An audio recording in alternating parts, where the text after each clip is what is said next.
तो चलिए अगली अपडेट राजधानी भोपाल से आपको बता रहे हैं। कांग्रेस खेमे से खबर बता रहे हैं। लगातार ये लंबी समय से चर्चा काफी बनी हुई थी कि यूथ कांग्रेस का अगला अध्यक्ष कौन होगा। कुछ नाम थे जिनको लेकर लगातार चर्चाएं थी, वोटिंग हुई और अब जानकारी मिल रही है कि यश घनघोरिया ऑफिशियल तौर पर यूथ कांग्रेस के अध्यक्ष बना दिए गए हैं। इसकी घोषणा हो चुकी है। आपको बता दें 6 नवंबर को परिणाम घोषित हुए। यश घनघोरिया ने कुल 74,950 वोट से भी ज्यादा हासिल कर उन्होंने ये चुनाव जीता। टॉप 3 कैंडिडेट्स जो दिल्ली गए वहां पे इनके इंटरव्यू भी हुए। फिर यश घनघोरिया को आधिकारिक तौर पर यूथ कांग्रेस का अध्यक्ष घोषित किया गया है। साथ ही साथ भोपाल के अभिषेक परमार उपाध्यक्ष बनाए गए हैं। दिव्या हमारे साथ और विस्तार से बताएंगी। दिव्या, आखिरकार यश घनघोरिया के नाम पर एक तरह से कह सकते हैं सहमति बनी है। हालांकि बीजेपी ने भी इस चुनाव को लेकर काफी सारे आरोप लगाए थे।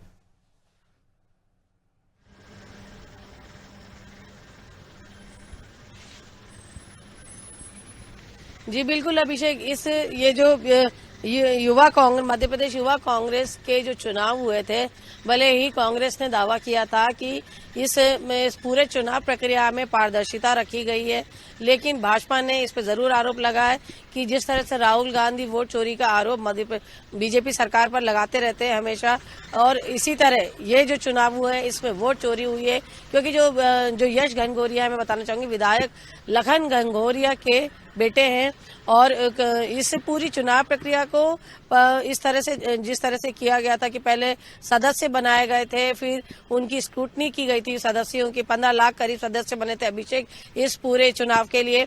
उसके बाद उनके सदस्यता की स्क्रूटनी की गई और जो पैमाने में नहीं खरे उतरे उनको रिजेक्ट किया गया। करीब 4 लाख ऐसे सदस्य थे जिन्हें रिजेक्ट किया गया। इसके बाद ये चुनाव संपन्न किए गए, लेकिन अब देखा जाए तो उसके बाद भी विधायक का बेटा ही जो है युवा कांग्रेस का जो अध्यक्ष बना है।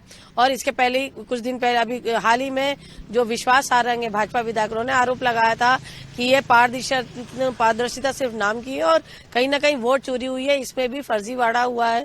हालांकि कल कांग्रेस द्वारा जो AICC है इसके द्वारा ये नाम घोषित कर दिए गए हैं। जो अध्यक्ष है वो लखन घनघोरिया को बनाया गया है जो प्रदेश अध्यक्ष है। इसके साथ जो अभिषेक परमार हैं भोपाल के, वो उपाध्यक्ष बने हैं जो दूसरे स्थान पे रहे हैं। तीसरे स्थान पे देवेंद्र सिंह दादू जो सीधी के हैं उनको भी उपाध्यक्ष बनाया गया। इसके साथ ग्वालियर के शिवराज यादव को भी उपाध्यक्ष बनाया गया। तो ऐसे में जो एक लंबे समय से इसका इंतजार किया जा रहा था अभिषेक की युवा कांग्रेस की जो कार्यकारिणी है इसका निर्माण हो, जो पदाधिकारी है इनकी पदस्थापना हो, तो ये तो हो गई है फिलहाल। लेकिन इसके ऊपर भी सवाल उठ रहे हैं। राजगढ़ के एक कांग्रेस कार्यकर्ता ने भी सवाल उठाया है कि उसने 20 लाख रुपए खर्च करके कई लाखों उसने सदस्य बनाए थे, लेकिन उसको उतने वोट नहीं मिले। तो ऐसे में अब जरूर ये घोषणा होने के बाद हो सकता है कि जिस तरह के सवाल जो आरोप प्रत्यारोप है उसका दौर चले। हालांकि ये घोषणा फिलहाल हो चुकी है अभिषेक। निश्चित रूप से दिव्या, लगातार चलती रही। हालांकि राजनीति है, बयानबाजी और आरोप प्रत्यारोप तो चलते हैं, लेकिन हालांकि अब ऑफिशियली नाम तय हो चुके हैं। यश घनघोरिया यूथ कांग्रेस के अध्यक्ष चुने गए।